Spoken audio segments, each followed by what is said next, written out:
बूढ़े बाप की 3 बातें अपनी औलाद को ज़रूर सिखाना बुढ़ापे में दुख नहीं होगा।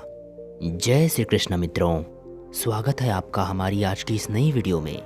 मित्रों, आज की वीडियो में जो कहानी आपको सुनाने जा रहा हूँ, यह कहानी बहुत ही ज्ञानवर्धक व शिक्षाप्रद है और आपके लिए बहुत ही मोटिवेशनल होने वाली है। यह कहानी आपके लिए अपनी ज़िंदगी में बहुत बड़ी सीख दे करके जाएगी। इस कहानी को आपने पूरी तरह से सुन लिया तो आपके लिए बुढ़ापे में कष्ट नहीं होगा, दुख नहीं होगा। इसलिए मित्रों, आपसे निवेदन है कि हमारी इस कहानी को पूरी देखना, और यदि आपने हमारा चैनल अभी तक सब्सक्राइब नहीं किया है, आप हमारे चैनल पर नए मेहमान बनकर आए हैं, तो आपसे निवेदन है कि हमारे इस चैनल को सब्सक्राइब ज़रूर कर दीजिएगा। घंटी वाला बटन भी अवश्य ही दबा देना, क्योंकि आपका एक सब्सक्राइब करना हमारे लिए बहुत महत्व रखता है। आइए दर्शकों, आपका कीमती समय नष्ट ना करते हुए सीधे ज्ञानवर्धक कहानी की ओर बढ़ते हैं। प्रिय दर्शकों, एक समय की बात है। किसी गांव में एक दुकानदार रहता था। उसकी एक दुकान थी और उसी दुकान को चलाता था, और उसकी दुकान से ही उसके घर की जीविका चलती थी। उसकी दुकान पर एक नौकर भी रहता था। दोस्तों, उस दुकानदार का एक लड़का था। लड़का छोटा था। उस दुकानदार की पत्नी दुनिया से जा चुकी थी। केवल दुकानदार और उसका लड़का ही था जो अपनी दुकान चलाता था। एक बार की बात है मित्रों, उस दुकानदार के लड़के को एक बार किसी वजह से चोट लग जाती है। उसका खून निकल आता है। लड़का रोता हुआ अपने पिताजी के पास में पहुंच जाता है, जो दुकानदार था। और जब दुकानदार ने अपने बच्चे का खून देखा तो चोट ज़्यादा नहीं लगी हुई थी। चोट तो थोड़ी ही लगी हुई थी, लेकिन खून निकल आया। अपने बच्चे का खून निकलता देख करके वह दुकानदार घबरा गया और अपनी पूरी दुकान नौकर के ऊपर छोड़ करके अपने बेटे को गोद में लेकर के अकेला ही भाग खड़ा हुआ और डॉक्टर के पास में पहुंच गया। दुकानदार बहुत ही घबराया हुआ था। घबराते हुए डॉक्टर साहब से कहने लगा, देखिए डॉक्टर साहब, मेरे बच्चे को क्या हुआ है। डॉक्टर साहब ने उसके बच्चे को देखा और डॉक्टर साहब ने समझाया कि आप घबराइए नहीं, आपके बच्चे को ज़्यादा चोट नहीं लगी है, थोड़ी सी ही चोट लगी है। मैं इसकी चोट को साफ कर देता हूँ, दवाई लिख देता हूँ। 2-4 दिन में आपका बच्चा ठीक हो जाएगा। घबराया हुआ दुकानदार डॉक्टर साहब से बोला कि डॉक्टर साहब, हमारे बच्चे को जरा ध्यान से देखो, मेरे बच्चे को हुआ क्या है, खून बह रहा है। डॉक्टर साहब ने फिर कहा और समझाया कि आप घबराइए नहीं, मैं इसके लिए दवाई लिख देता हूँ, इसके चोट को साफ कर देता हूँ। आप निश्चिंत रहे, बस 2-4 दिन की बात है, आपका बच्चा ठीक हो जाएगा। डॉक्टर की बात सुनकर के दुकानदार कहता है कि मेरे बच्चे के लिए बहुत अच्छी दवाई लिखना, मेरा बच्चा जल्दी ठीक हो जाना चाहिए। दर्शकों, डॉक्टर साहब ने दवाई लिख दी। डॉक्टर ने बच्चे के चोट को साफ कर दिया। उसके बाद में उसके चोट के ऊपर पट्टी की। दुकानदार अपने बच्चे को लेकर के अपनी दुकान पर आता है और अपने नौकर से कहता है, देखो हमारे बच्चे के खून ज़्यादा बह चुका है। दोस्तों, इधर नौकर ने उस दुकानदार के शर्ट पर देखा था कि खून के दाग लगे हुए हैं, तो वह नौकर कहने लगा, साहब आपकी शर्ट कीमती है और आपकी शर्ट पर खून के दाग लगे हुए हैं, यह शर्ट उतार दो, मैं इसे साफ कर देता हूँ, अगर देर हो गई तो यह दाग नहीं निकलेगा। अपने नौकर की बात सुनकर के दुकानदार कहने लगा, हमारे बच्चे से ज़्यादा कीमती यह शर्ट नहीं है, शर्ट तो और आ जाएगी, लेकिन तुम्हें यह दिखाई नहीं देता कि मेरे बच्चे का कितना खून बह चुका है। ऐसा करो, बाजार चले जाओ, कुछ मेवाएं ले आओ, हम अपने बच्चे को मेवाएं पीसकर दूध में खिलाएंगे, जिस वजह से हमारे बच्चे का जो खून बहा है वह जल्द ही पूरा हो जाएगा। पिता घबराया हुआ था, कितना प्यार था अपने बच्चे के लिए। दोस्तों, नौकर ने देखा और विचार करने लगा, पिता जो अपने बच्चे से इतना प्रेम करता है, थोड़ा सा खून बह उठा तो एक पिता घबरा गया था। दुकानदार की बात सुनकर के नौकर जाता है, मेवा मिष्ठान लेकर के आता है। इधर दुकानदार पिता अपने बच्चे के लिए मेवा को दूध में घोलकर पिलाने लगा और अपने बच्चों को दवाइयाँ खिलाने लगा। दोस्तों, बच्चा 2-3 दिन में ठीक हो जाता है, और जब बच्चा ठीक हो गया तब उस दुकानदार को तसल्ली मिली। दुकानदार की खुशी अपने बच्चे के साथ, दुकानदार हंसी खुशी अपने बच्चे के साथ अपनी दुकान को चलाने लगता है।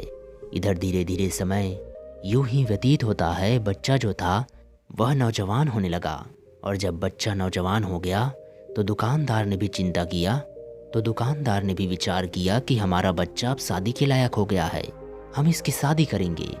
दोस्तों, उस दुकानदार पिता ने अपने बच्चे की बड़ी ही धूमधाम से अच्छी शादी की। अब उसके घर में बहू आ जाती है। उन लोगों का जीवन बहुत ही अच्छे तरीके से गुजरने लगा। लेकिन जो उस दुकानदार की पुत्रवधू थी, वह थोड़ी गुस्से वाली औरत थी। वह अपने ससुर का ध्यान नहीं रखती थी, लेकिन वह दुकानदार अपनी बहू के बारे में कुछ भला बुरा भी नहीं सोचता था।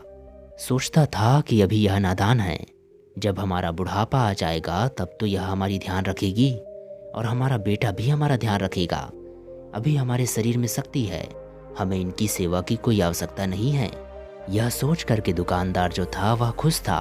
दोस्तों, इसी तरह से धीरे धीरे समय व्यतीत होता चला गया और दुकानदार की जो दुकान थी वह बढ़ती ही चली गई और एक बड़े व्यवसाय के रूप में शोभित हो गई। बहुत बड़ा दुकान बन गया। उसका बेटा ही अब उसे संभालने लगा। लेकिन वह दुकानदार अब बूढ़ा हो चुका था, पर फिर भी अपने बच्चे का सहयोग किया करता था। उसी दुकान में ही रहता था। दोस्तों, एक समय की बात है, उसका बूढ़ा पिता बीमार पड़ जाता है और जब वह बीमार पड़ गया तो कमज़ोर हो गया। उसके लड़के ने कहा, पिताजी, आपके शरीर में शक्ति नहीं है, आप बीमार हैं, आप घर पर ही रहिए। दोस्तों, अपने बेटे के कहे अनुसार दुकानदार जो बूढ़ा हो चुका था और बीमार था, वह घर पर ही रहने लगा। बेटा ने कहा, पिताजी, आप पलंग पर नहीं सोओगे। अगर आप पलंग पर सोओगे तो उतरते समय आपके अगर पैर डगमगा गए तो आप ज़मीन पर ही गिर जाओगे। आपको चोट लग जाएगी क्योंकि आप बीमार हो, इसलिए आप ज़मीन पर ही सो जाओ। दोस्तों, वह बूढ़ा दुकानदार ज़मीन पर सोने लगा। एक दिन क्या हुआ कि जो बूढ़ा दुकानदार था वह पलंग पर सो गया और पलंग से उतरते समय वह ज़मीन पर गिर गया और उसकी चोट लग गई और उसके खून बहने लगे। जब उसका खून बहने लगा तो बहू ने आकर के देखा तो बहू ने अपने ससुर को उठाया तो नहीं और अपने पति को फ़ोन कर दिया और कहा कि तुमने यहाँ बुढ़े को मरने के लिए छोड़ दिया है। तुमने कहा था कि ज़मीन पर सोना, लेकिन तुम्हारा यह बूढ़ा पिता आज पलंग पर सोया है और उतरते समय यहाँ गिर गया। इसकी चोट लग गई है, इसका खून बह रहा है, जल्दी आओ और इसको डॉक्टर के पास लेकर जाओ। पति ने कहा, ठीक है, मैं आ रहा हूँ। दोस्तों, इधर कमज़ोर बूढ़े के बेटे ने अपने नौकर से कहा, वह भी बूढ़ा हो चुका था, उसको काका कहता था। उसे कहता है कि काका, तुम जल्दी से जाओ और हमारे पिताजी को लेकर के आओ और हम हॉस्पिटल पहुँचते हैं। दोस्तों, वह बूढ़ा नौकर घर पर पहुँचता है जहाँ बहू खड़ी हुई थी। उसने अपने ससुर को उठाया नहीं था और ससुर उसका ज़मीन पर पड़ा हुआ था, खून बह रहा था। जैसे ही वह नौकर पहुँचता है तो बहू कहने लगी, काका, अरे इनको जल्दी लेकर जाओ, इनको बहुत खून बह चुका है। नौकर भी बूढ़ा था, उसके शरीर में भी हिम्मत नहीं थी। फिर भी नौकर ने हिम्मत बांध करके अपने मालिक को उठाया। जब मालिक को उठाया तो वह मालिक जिस कालीन पर गिरा हुआ था वह कालीन खून से लथपथ हो चुकी थी। उसको जब उठाया और कालीन को देखा तो उसकी बहू कहने लगी, इन्होंने कालीन को भी खराब कर दिया।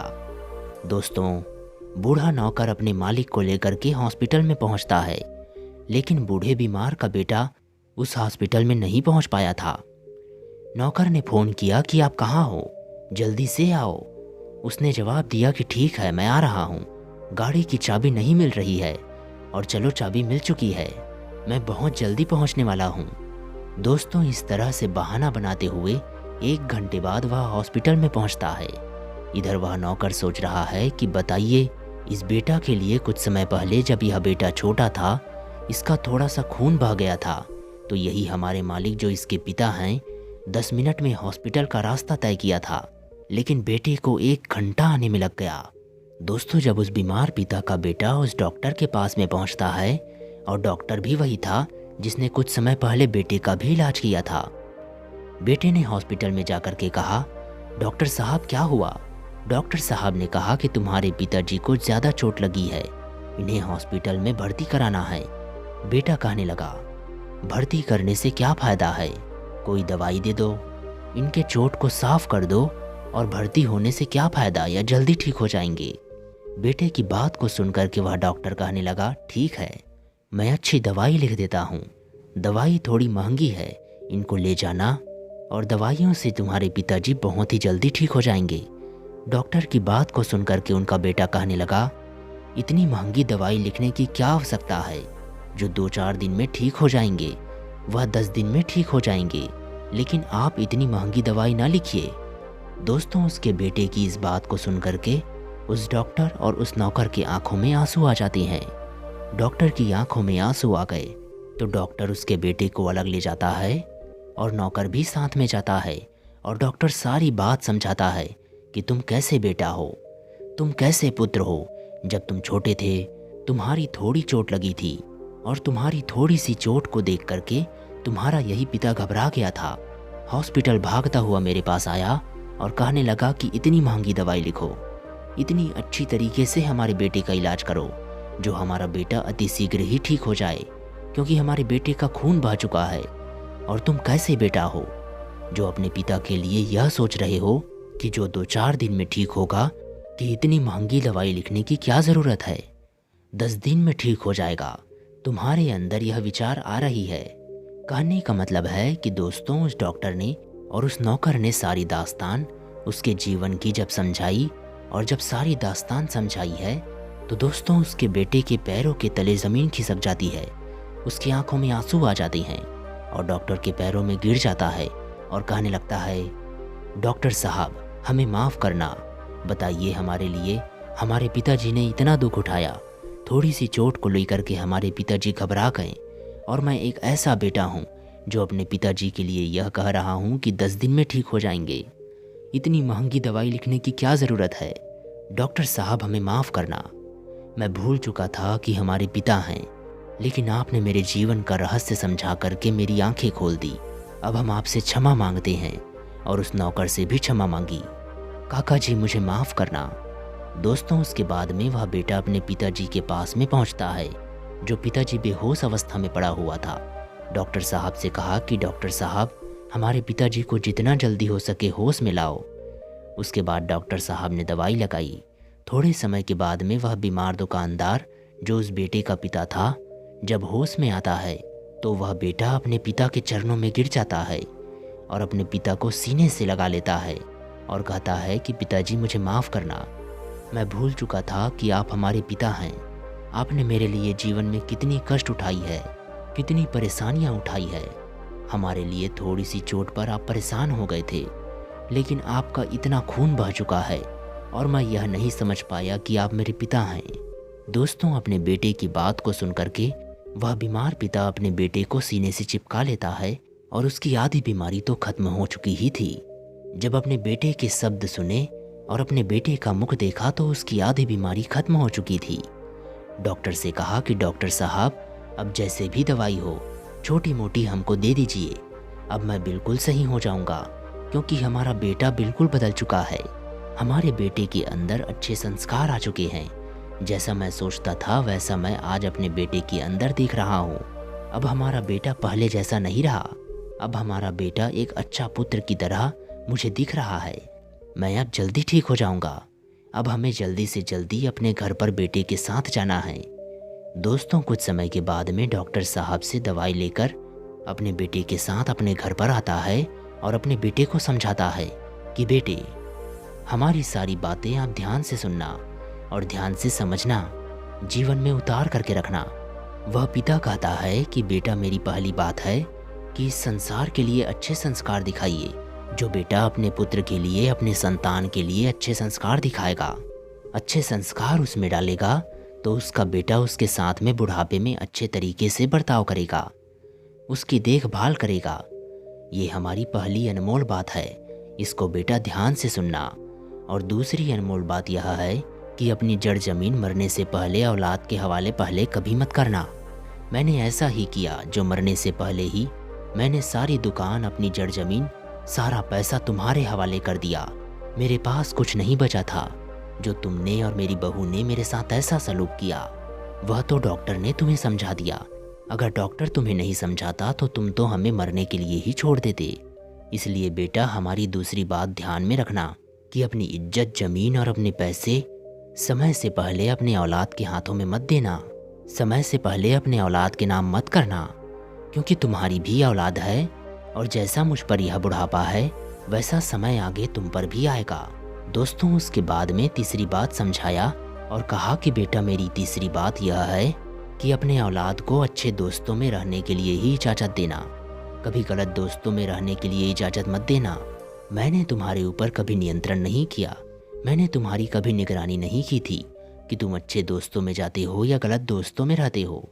क्योंकि अगर पिता की औलाद गलत दोस्तों में जाएगी तो शराब पिएगा, शराबी बनेगा, चोरी डकैती करेगा, और अच्छे दोस्तों में रहेगा, अच्छे दोस्तों में बैठेगा, अच्छे दोस्त बनाएगा, तो उसके अच्छे दोस्त भी उसको अच्छे रास्ते पर लाएंगे और अच्छा कार्य करने के लिए प्रेरित करेंगे।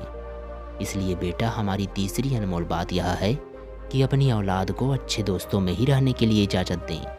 यही हमारी 3 अनमोल बातें हैं बेटा। अपने जीवन में याद रखना, तुम्हें हमारी तरह बुढ़ापे में कभी दुख नहीं होगा, कभी कष्ट नहीं होगा। दोस्तों, इतना समझाने के बाद में वह बेटा अपने पिता को फिर सीने से लगा लेता है और बार बार क्षमा मांगता है कि पिताजी, आपने जो हमें 3 बात अनमोल बताई है, इन बातों को मैं अपने जीवन में ज़रूर उतारूंगा। तो दर्शकों, यही आज की कहानी है और यही आज की सच्चाई है कि आज हमारे अंदर का इंसान मर चुका है। माँ बाप अकेलेपन का जीवन जी रहे हैं और बच्चे कामयाबी और दौलत की जगह चौंध में खो करके सब कुछ भूल चुके हैं।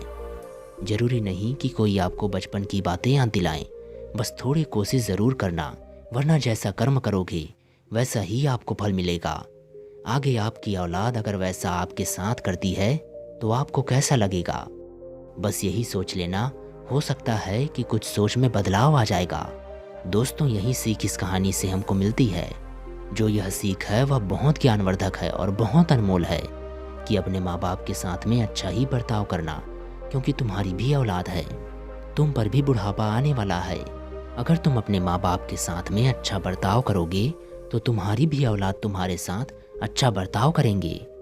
अगर तुम अपने माँ बाप के लिए कष्ट दोगे, दुख दोगे, तो आगे तुम्हारी भी औलाद है, तुम्हारी औलाद तुमसे भी ज़्यादा कष्ट और दुख देगी। दोस्तों, यह कहानी थी जो हमारे लिए अनमोल सीख दे करके जाती है। तो मित्रों, आशा करता हूँ कि यह कहानी आपको पसंद आई होगी। अगर कहानी पसंद आई है तो वीडियो को लाइक करें और चैनल सब्सक्राइब करें, और वीडियो को जितना हो सके अपने दोस्तों और परिवारों के साथ शेयर करें, ताकि वो भी इस ज्ञानवर्धक कहानी से लाभ उठा पाएं। चलिए मित्रों, मिलते हैं आपसे अगली कहानी में। तब तक के लिए अपना ध्यान रखिए और खुश रहिए। जय श्री कृष्णा। राधे राधे।